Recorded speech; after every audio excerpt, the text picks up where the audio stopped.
తెలంగాణలో ఓట్లపై కాంగ్రెస్ బీజేపీ నేతల మధ్య డైలాగ్ వార్ నడుస్తోంది. దొంగ ఓట్లతోనే 8 మంది బీజేపీ ఎంపీలు గెలిచారని టీపీసీసీ చీఫ్ మహేష్ గౌడ్ ఆరోపించారు. మహేష్ గౌడ్ వ్యాఖ్యలకు కేంద్ర మంత్రి బండి సంజయ్ కౌంటర్ ఇచ్చారు. కరీంనగర్లో హిందూ ఓటు బ్యాంకుతోనే గెలిచారని స్పష్టం చేశారు బండి సంజయ్. ఇద్దరు నేతల మాటల యుద్ధం చూద్దాం. కాంగ్రెస్ అగ్రనేత రాహుల్ గాంధీ ఓట్ చోరీపై బీహార్లో పాదయాత్ర నిర్వహిస్తున్నారు. ఇదే సమయంలో తెలంగాణలో కాంగ్రెస్ బీజేపీ నాయకుల మధ్య ఓట్ల యుద్ధం మొదలైంది.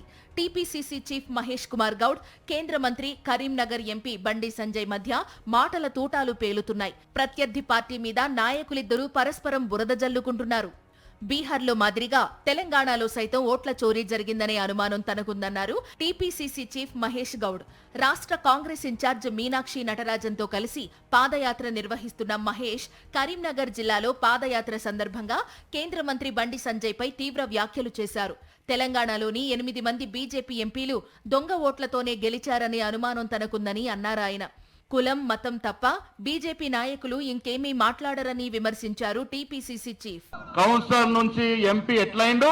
ఈ 8 మంది గెలిచిన పార్లమెంట్ సభ్యులు దొంగోట్లతోనే గెలిచారనే అనుమానం నాకున్నది. అది ఎందుకంటే రాహుల్ గాంధీ బయట పెట్టిన రుజువులు చూస్తుంటే, మిస్టర్ బండి సంజయ్ దేశ్ముఖ్, ఎక్కడ బీసీ అయ్యా నువ్వు? ఇలా ఒక్క మాటన మాట్లాడుతున్నావు బీసీల గురించి? కరీంనగర్లో మీడియాతో మాట్లాడిన కేంద్ర మంత్రి, స్థానిక MP Bandi Sanjay PCC chief చేసిన వ్యాఖ్యలకు కౌంటర్ ఇచ్చారు. మహేష్ గౌడ్ వార్డు కౌన్సిలర్ గా కూడా గెలవలేరని చురకలంటించారు.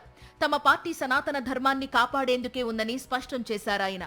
కాంగ్రెస్ పార్టీ మాదిరిగా ఎన్నికల సమయంలో నటించడం మాకు తెలియదన్నారు. తాను హిందూ ఓట్లతోనే గెలిచానని గర్వంగా చెప్పుకుంటానని బండి అన్నారు. అరే, హిందూ ఓట్ బ్యాంక్ ద్వారా గెలిచానని చెప్పి మళ్ళీ చెప్తున్నా, బాగా చెప్తున్నా. కరీంనగర్ పార్లమెంట్ సభ్యుడిగా హిందూ ఓట్ బ్యాంక్ ద్వారా గెలిచినా, పక్కా గెలిచినా, గల్లా ఎగరేసుకొని చెప్తా నేను. సార్వత్రిక ఎన్నికలకు ఇంకా చాలా సమయం ఉన్నప్పటికీ తెలంగాణలో ఇప్పుడే ఎన్నికలన్నట్లుగా పొలిటికల్ వార్ జరుగుతోంది. అధికార విపక్షాల మధ్య మాటల తూటాలు పేలుతున్నాయి.